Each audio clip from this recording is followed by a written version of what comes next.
C'est votre humble serviteur, l'apôtre Roger Bansi. Je viens de nouveau dans vos maisons, dans vos portables, dans vos télévisions, une fois de nouveau, pour vous dire bonjour. Bonjour parce que ça fait un bout de temps, on ne s'est pas vu. On s'est fixé un rendez-vous le 20 juin pour une émission sur la pandémie coronavirus. Cette émission nous a manqué parce que nous avions eu un problème de technique. Voilà pourquoi ma première demande auprès de vous, c'est de vous demander nos excuses les plus sincères. Ce n'était pas par indépendamment de notre propre volonté que la situation qui nous est arrivée, mais cela ne nous empêche pas de continuer. Cela ne nous empêche pas d'évoluer. Cela ne nous empêche pas de faire l'œuvre que nous avions promis. Je vous ai promis que je lancerai une émission qui aura pour but d'instruire, de motiver, d'encourager le peuple de Dieu. Ayant manqué cette émission, auquel je vous dis que nous reviendrons pour expliquer cette fois-ci, non comme nous allons nous asseoir ensemble, mais je vais inviter un par un, au moment opportun, un par un, viendra expliquer selon le thème qu'on va lui proposer. Donc, vous pouvez vraiment prendre patience. Sachez qu'il y aura un temps auquel je vais vous amener ces orateurs et ils vont venir vous parler de la pandémie d'une autre, comme je vous ai promis. Mais dans notre vision, ou dans ma vision dans cette émission, nous sommes plus dans les sacerdoces. Nous sommes plus dans la vision ecclésiastique. Nous vivons aujourd'hui les temps le plus mauvais. La pandémie est venue nous surprendre tous. Le monde entier a mis le monde entier à genoux, a mis le monde entier à réfléchir. Et j'ose croire que pour nous aussi chrétiens, pour nous aussi peuple de Dieu, pour nous aussi serviteurs de Dieu, ça nous a aussi poussé à réfléchir à ce qui nous est arrivé conformément à l'Écriture sainte. Et personnellement, comme étant le président de la pastorale en exercice, je suis comme le pasteur des pasteurs, des hommes de Dieu, comme un évêque, dans ma responsabilité d'évêque, j'ai compris que nous devons faire quelque chose pour réveiller l'Église, pour réveiller le corps du Christ, pour réveiller les hommes de Dieu. Voilà pourquoi je me suis dit que dans cette émission, nous ne viendrons pas tout simplement pour réveiller, pour encourager, pour motiver, mais je me suis dit que cette émission va se servir comme étant une école dans la foi, comme étant une école de recyclage dans le ministère. On est en train de vivre aujourd'hui, c'est comme les mauvaises herbes ont tellement pris le dessus. Nos yeux voient cela.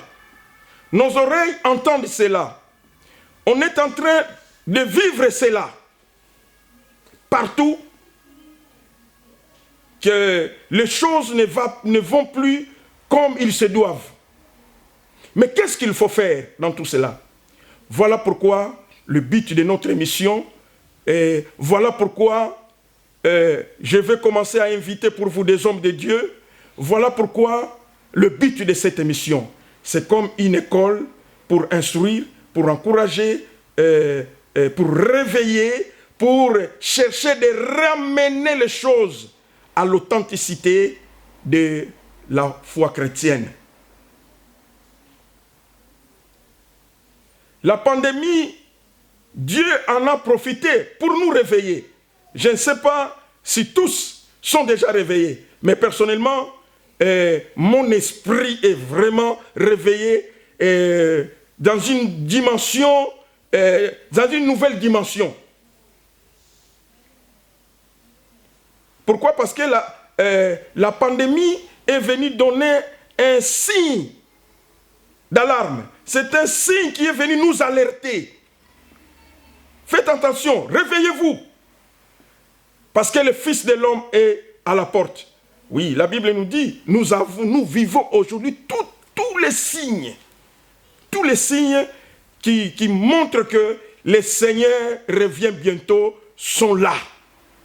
Si les signes qui montrent que les Seigneurs sont là, et les derniers signes que nous venons tous, le monde entier vient de vivre, c'est la pandémie. Coronavirus. Cela nous interpelle qu'il doit y avoir un changement. Cela nous interpelle à nous réveiller. Cela nous interpelle que nous devons changer notre manière de travailler pour ramener les choses à la normale, ramener les choses à l'authenticité de la foi chrétienne. Mais comment est-ce que nous pouvons ramener les choses à la normale, à l'authenticité de la foi chrétienne? Nous devons commencer par nous, les serviteurs de Dieu, par nous, les hommes de Dieu. Les hommes de Dieu doivent sortir de l'ignorance. Les hommes de Dieu doivent sortir de la somnolence. Et je pense que beaucoup de gens sont encore en train de somnoler parce qu'ils ne se rendent pas compte que nous vivons les derniers temps.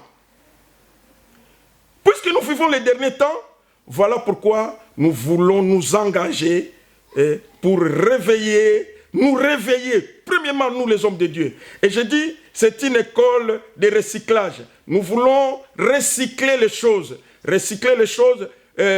pour que nous puissions prendre conscience où les choses ne vont plus dans la bonne direction, où les choses, dans quel domaine les choses ne sont plus comme elles doivent être.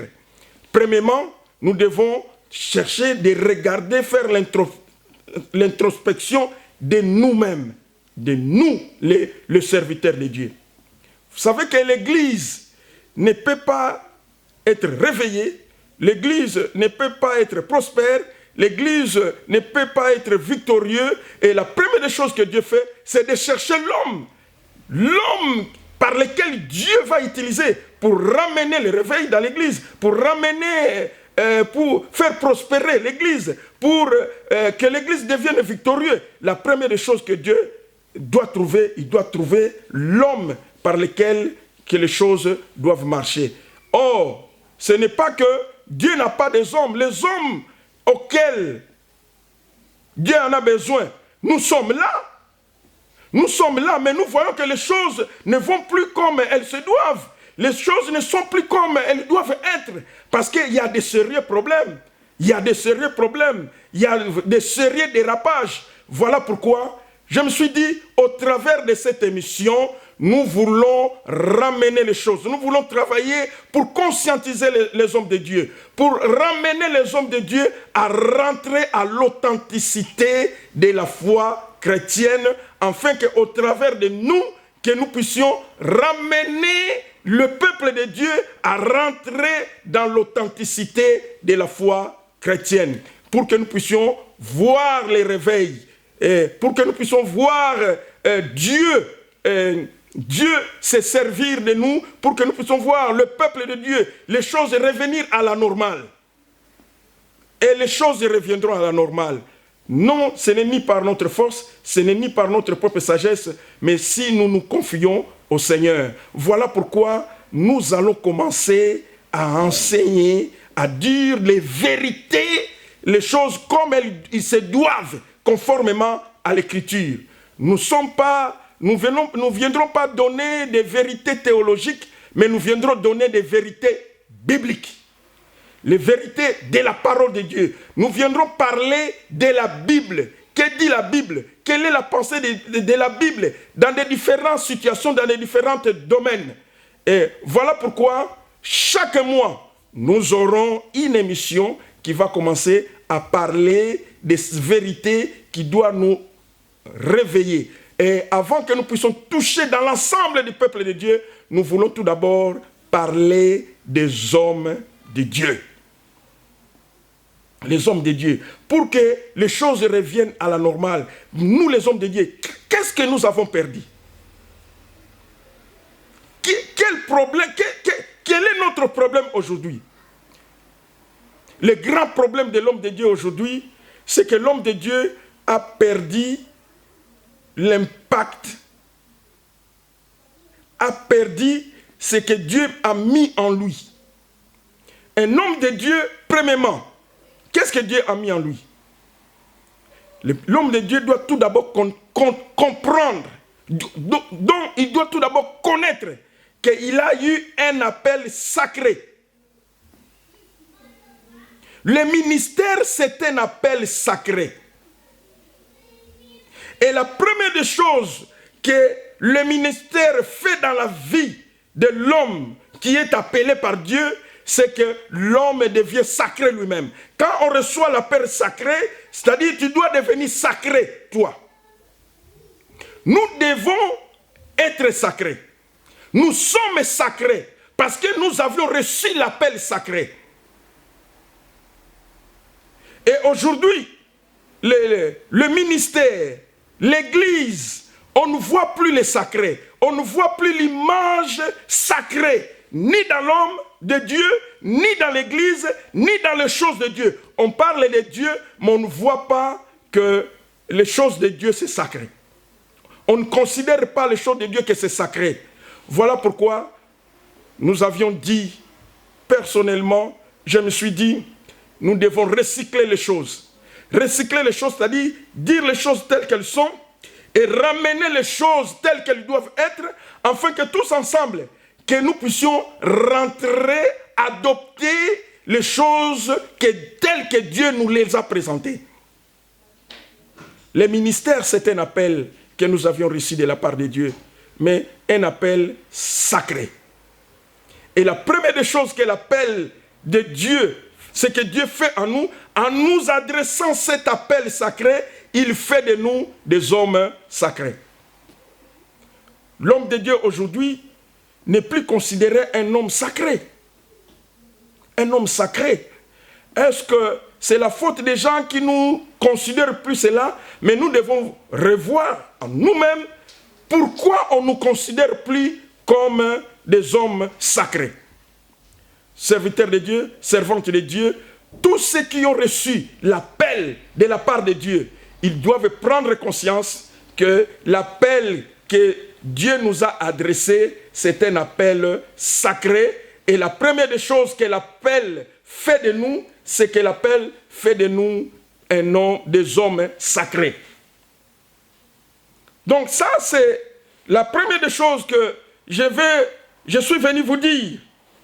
Hommes de Dieu, femmes de Dieu, Église de Jésus, que l'appel au ministère, c'est un appel sacré. Et la première des choses que Dieu fait dans l'homme qui est appelé, c'est de faire de lui un homme sacré.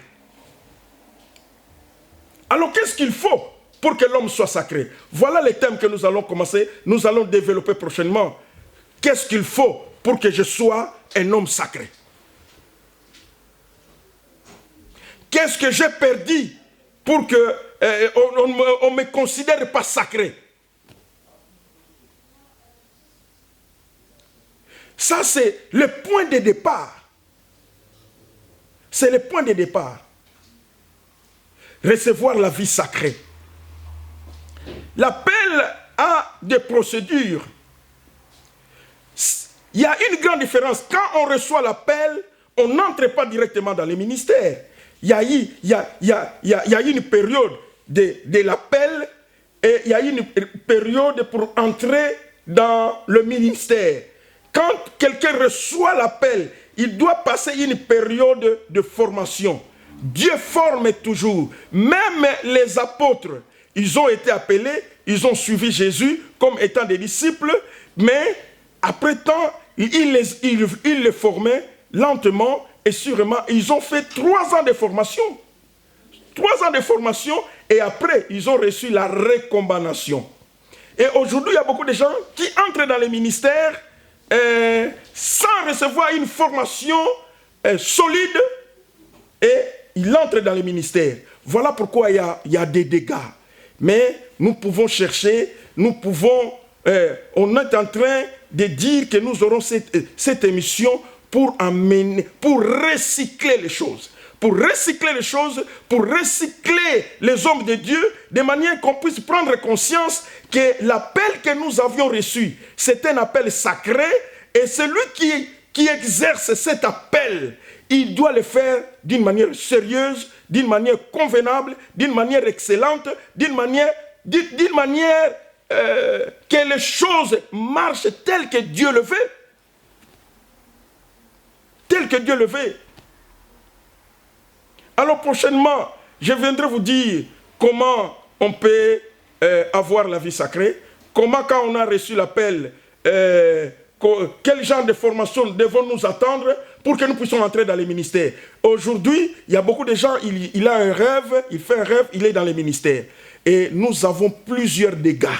Il y a ceux-là, bien qu'ils sont entrés dans le ministère, mais dans les champs ministériels, on est en train de connaître les problèmes. Qu'est-ce que pouvons-nous faire quand on est en train de connaître des problèmes et comment nous pouvons nous relever pour que nous puissions continuer cet appel d'une manière convenable.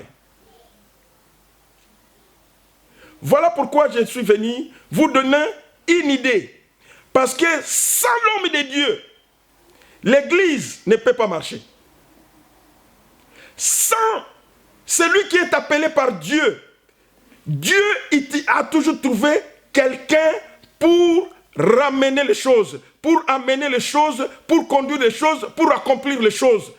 La première des choses que Dieu doit trouver un homme, qui est comme un instrument qu'il doit utiliser.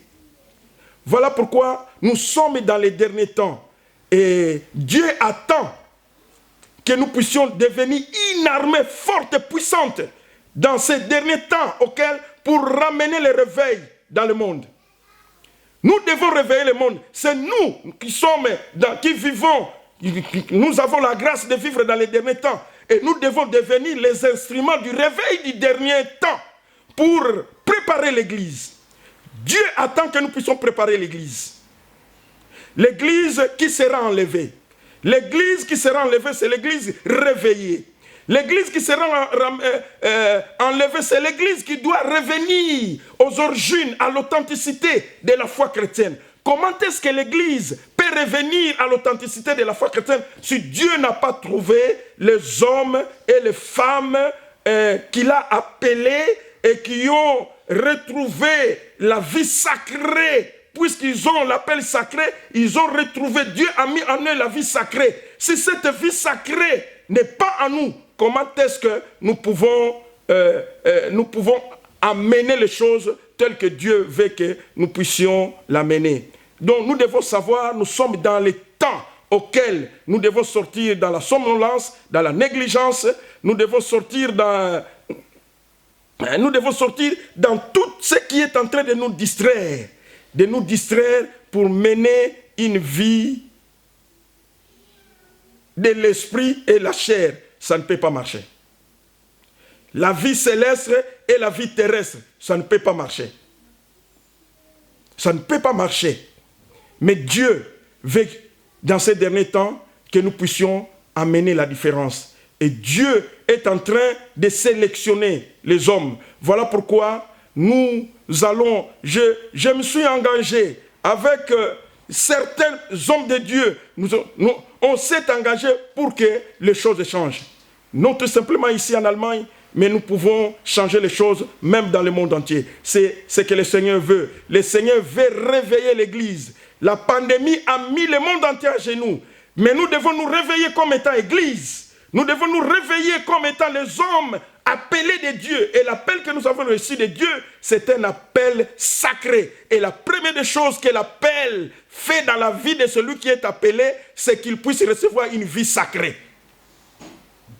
Comment recevoir cette vie sacrée? Comment recevoir cette image? Pour que quand on te voit, on comprend que ça c'est un homme sacré de Dieu. Ça c'est un appelé de Dieu. Et quand le monde te voit comme ça, ils t'écouteront, ils auront la facilité de t'écouter, et tu auras la facilité, la crédibilité de parler de Dieu. Aujourd'hui, ça nous manque. Ça nous manque.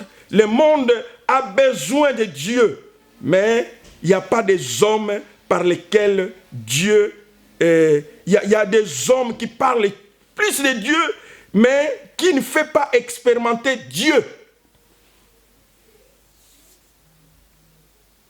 Voilà pourquoi le but de cette émission. Voilà pourquoi j'ai pris jour et nuit. J'ai pris pour tous les hommes de Dieu. Non tout simplement ici en Allemagne. J'ai pris pour les hommes de Dieu du monde entier.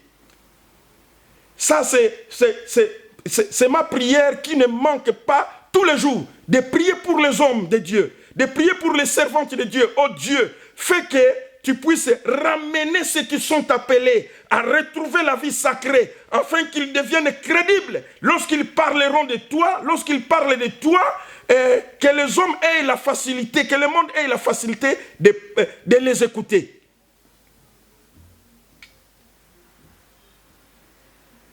Nous sommes de ceux-là auxquels Dieu attend que nous puissions nous réveiller. Et nous vivons dans les derniers temps. Voilà pourquoi je commence par nous les hommes de Dieu. Par nous les hommes de Dieu, vous conscientiser, vous dire que le Seigneur a besoin de nous. Le Seigneur veut que nous puissions revenir à la normale. Le Seigneur veut que nous puissions revenir à l'authenticité de la foi chrétienne. Et notre authenticité de la foi chrétienne comme étant appelée, c'est nous devons retrouver la vie sacrée. De manière que quand on te voit, qu'on te voit un homme sacré, et ta parole puisse être la parole d'un homme sacré. Non, aujourd'hui, nous avons beaucoup de serviteurs de Dieu, nous sommes plusieurs serviteurs de Dieu, plusieurs servantes de Dieu.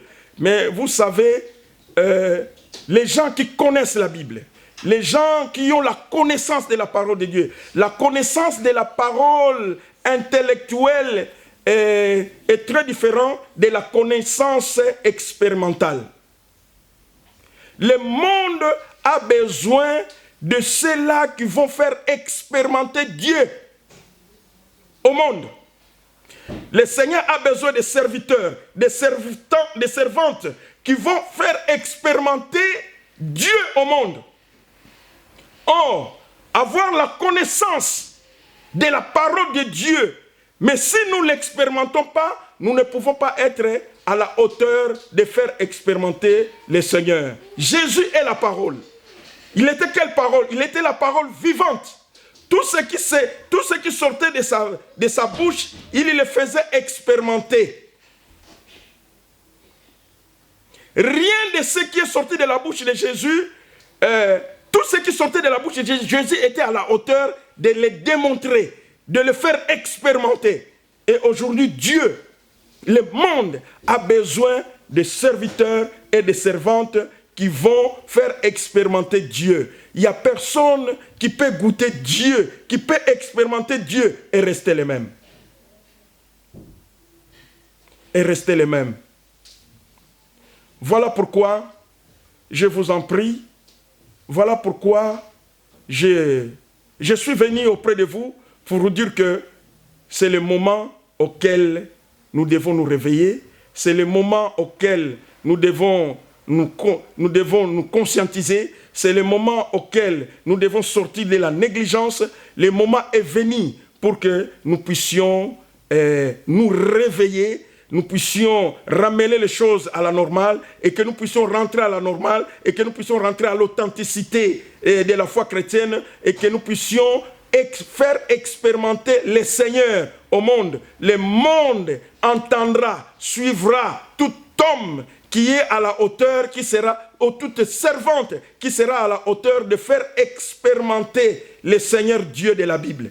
Et l'appel que nous avions reçu de Dieu, c'est de faire expérimenter le Seigneur au monde. Et c'est le moment est venu pour que nous puissions réveiller le monde, pour que nous puissions bouger le monde, pour que nous puissions arriver à bouger le monde. Nous devons arriver à la hauteur de faire expérimenter le Seigneur au monde. Et le monde, lorsqu'il il va expérimenter le Seigneur, et le monde sera attiré. Et lorsque l'Église sera attirée, le monde sera attiré, l'Église sera réveillée. Et lorsque l'Église sera réveillée, puisque nous vivons les derniers temps, le Seigneur veut accomplir de grandes choses dans ces derniers temps. Mais il faut qu'il retrouve un peuple, il faut qu'il retrouve des serviteurs et des servantes qui vont revenir à la normale, qui vont revenir à l'authenticité et qui vont retrouver les sacrés de l'appel qu'ils ont reçu de la part de Dieu. Nous sommes tous ministres de Dieu, mais nous n'avons pas la même mesure du don. Nous n'avons pas la même mesure de la grâce. Et chacun doit savoir son orientation. À la prochaine occasion, je ne manquerai pas de donner tous les détails, comment on peut retrouver la vie sacrée. Je ne manquerai pas de donner les détails, comment on peut retrouver l'orientation de Dieu dans son ministère. Parce qu'aujourd'hui, nous ne sentons pas. Et comment nous pouvons travailler en collaboration, comment nous pouvons travailler dans la complémentarité dans les ministères. Parce qu'aujourd'hui, les hommes de Dieu pensent que les hommes de Dieu cherchent la supériorité, cherchent la grandeur. La grandeur, c'est quoi? La grandeur, ce n'est pas... la grandeur, nous n'avions, tout d'abord, nous devons savoir que nous n'avons pas reçu les mêmes dons et les mêmes mesures de la grâce, mais nous sommes appelés à travailler dans la complémentarité. Je vous donne pour conclure l'exemple de l'apôtre Paul. L'apôtre Paul, c'est quelqu'un qui est venu après les apôtres. Les apôtres, ils ont suivi Jésus, ils ont vécu Jésus, ils ont touché Jésus, ils ont dormi avec Jésus, ils ont mangé avec Jésus, ils ont vécu pendant presque 3 ans avec Jésus. Et Pierre a reçu les clés du royaume. Mais quand Jésus est reparti et quand l'Esprit est descendu en eux, ils ont commencé à exercer le ministère. Mais la Bible nous dit, Paul lui-même témoigne qu'il a travaillé plus que Pierre, Jean, plus que les apôtres. Mais vous savez, Paul a travaillé plus que les apôtres, mais Paul n'est pas plus grand que les apôtres, que Pierre. Paul n'est pas plus grand, bien que le Seigneur l'a utilisé dans une dimension plus grande. Mais il n'est pas plus grand que Pierre. Paul, pour que son ministère puisse avoir la crédibilité, bien qu'il a beaucoup travaillé, mais Dieu par révélation, il a dit à Paul d'aller vers Pierre, d'aller trouver Jacques, d'aller trouver Jean, parce qu'ils étaient les plus considérés. Si Paul n'avait pas, si Paul n'était pas parti chez Pierre, tout le travail qu'il allait faire, je ne pense pas qu'on allait trouver Paul dans la Bible. Mais Pierre, puisqu'ils ont compris le ministère de Paul, ils ont compris le ministère de Paul, c'est lorsque Pierre, Jacques et Jean ont donné leur main d'association, ils ont prouvé le ministère, ils ont mis un cachet dans le ministère de Paul, que Paul a eu la crédibilité et tous les écrits qu'il a écrits a eu aussi de la crédibilité. Aujourd'hui, il se retrouve dans la parole de Dieu. Donc, qu'est-ce que je vais dire par là? Nous sommes dans les ministères, nous ne sommes pas tous dans le même rang. Nous devons savoir qu'il y a des aînés, nous devons savoir qu'il y a des pères, nous devons savoir que chacun a une place. Et Paul avait compris ça. était le plus considéré. Il a fallu que Pierre puisse donner, puisse mettre un cachet dans le ministère, puisse bénir Paul, puisse crédit. Donc c'est par cette action de Pierre, en acceptant que Paul réellement, il sert le Seigneur. Le Seigneur l'a appelé. L'œuvre qu'il fait, le Seigneur est là. Puisque lui-même dit, je suis l'apôtre des païens. Et Pierre étant l'apôtre des circoncis. Mais il a fallu, celui qui a marché avec Jésus, puisse donner un cachet dans le ministère de Paul. Soyons complémentaires. Dieu fonctionne dans la complémentarité. Bien que Paul dit qu'il a travaillé plus que Pierre, plus que les autres, les apôtres, mais il n'est pas plus grand que Pierre.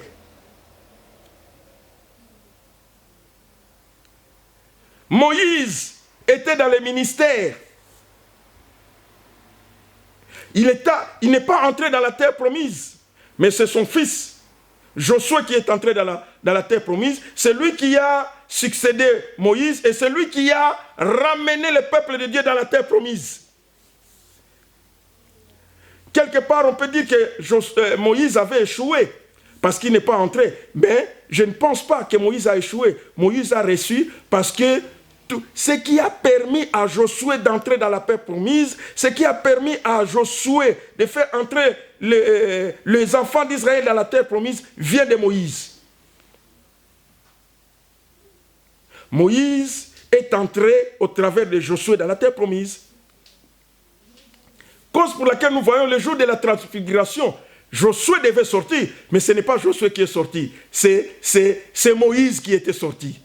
Jeunes gens, jeunes ministres, soyez humbles. Le ministère, on l'exerce dans l'humilité. Le ministère, on l'exerce dans l'humilité. Tu n'es pas plus grand que ton père. Tu n'es pas plus grand que ton père. Le jour de la transfiguration, tu ne vas pas sortir. C'est ton père qui va sortir. Nous voyons Élie et Élisée, c'est la même chose. Élie et Élisée, Élie a communiqué ce qu'il avait à Élisée. Et Élisée a reçu la double portion de l'esprit d'Élie. Et Élie a fait le double des miracles qu'Élie avait fait. Mais le jour de la transfiguration, ce n'est pas Élisée qui est sorti, bien qu'il a accompli des miracles plus que Élie. Vivons dans la complémentarité. Servons le Seigneur dans la complémentarité. Reconnaissons les grâces, les talents des autres. Faites attention, la grandeur n'est pas à ce que Dieu fait de nous, la grandeur est dans notre état d'esprit. Je suis qu'aujourd'hui dans l'introduction, mais il y a une seule chose est vraie, que nous parlerons prochainement, comment est-ce que l'homme, comment est-ce que je peux devenir un instrument de Dieu, comment est-ce que je peux retrouver la vie sacrée, comment est-ce que je peux être un bon ministre, un bon servant du Seigneur. Que le Seigneur vous bénisse. Merci, nous allons nous retrouver prochainement. C'est le début de notre émission, mais sache que je ne serai pas seul. Je vais commencer à inviter comme cela beaucoup de serviteurs dans les jours à venir. Mais dès le départ, dès le début, je suis personnellement moi-même avec vous et après, je vais commencer à inviter les hommes de Dieu et cela dépendra des thèmes. Nous voulons retrouver la force dans nos églises. Nous voulons retrouver la grâce dans nos églises. Nous voulons que les gens, lorsqu'ils viennent dans nos églises, qu'ils voient Jésus, qu'ils trouvent Jésus. Nous voulons être à la hauteur, capable de faire expérimenter les dieux que nous servons, les dieux que nous annonçons. Nous devons être à la hauteur de leur faire expérimenter le Seigneur. Le Seigneur, un autre jour, s'est inquiété parce que les apôtres n'ont pas pu chasser un démon. Et le Seigneur se dit, jusqu'à quand serai-je avec vous? Oui, nous devons relever les défis afin que nous devenions capables, que nous soyons à la hauteur de faire expérimenter Dieu dans ce monde. Le monde est dans les ténèbres, il a besoin d'être éclairé. Le monde est perdu, il a besoin d'être sauvé. Le monde, il y a des gens qui attendent que Dieu leur vienne en aide. Mais le Seigneur doit trouver un instrument. Et toi, tu es cet instrument. Il faut que nous puissions être recyclés afin que nous devenions des instruments par lesquels le Seigneur va se servir, surtout dans ces derniers temps. Que le Seigneur vous bénisse. Nous pouvons fermer les yeux et nous allons prier. Dieu notre Père, je te bénis, je te loue, je te rends grâce pour ce moment. Merci pour ma soeur, mon frère. Merci pour ton serviteur qui m'a suivi, ta servante qui t'a suivi. Seigneur, nous sommes dans les derniers temps. Ma prière que tu puisses réellement nous recycler tous, afin que nous devenions réellement des instruments que tu vas utiliser pour communiquer la connaissance au Dieu, au monde, pour communiquer, pour faire expérimenter au monde le Dieu que nous annonçons, le Dieu qui nous a appelés. Aide-nous, grand Dieu, à retrouver le sacré de ton appel et à faire de nous des hommes réellement sacrés, afin que nous soyons crédibles pour que nous annoncions l'évangile, le message, l'unique et le seul message qui sauve, qui libère, qui guérit et qui bénit. Que ton nom soit béni, soit loué, soit exalté, Seigneur. Merci pour tout celui qui m'a suivi. Je crois que l'action du Seigneur l'accompagne là où il est. Au nom de Jésus, nous avons ainsi prié, j'ai ainsi prié et nous disons Amen.